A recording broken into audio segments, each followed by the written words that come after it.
I got to school and I opened my bag and there was a snake hanging out of my pocket, and it went into my pocket. I put my hand in and it came out and kind of went near my hand.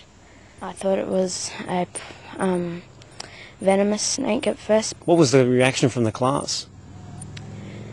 They all wanted to hold it and pat it. She was really calm. She takes everything in her stride pretty well, and yeah, she just said, "Oh, Mum, there's a snake in my school bag." All the school kids, they all wanted to see it, did they? Yeah, they were all trying to touch it, and I told them to keep away from it, and I stayed there until someone went and got a teacher. This is a hatchling Northern Territory water python. So being a hatchling, it's under a week old.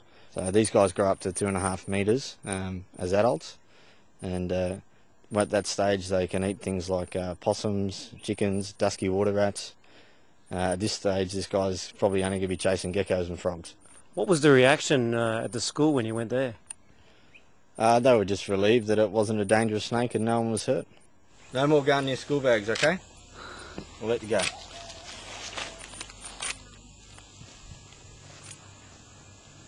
See you, mate. Are you surprised that a snake found its way into your school bag? Yes. Please talk to your children about snakes and learn how to do first aid properly. Get some good pressure bandages and don't pack them away in the first aid kit. Have them there ready, because in an emergency you often can't find things. Is this one of the more odd call-outs you've had? It's the oddest one for this week.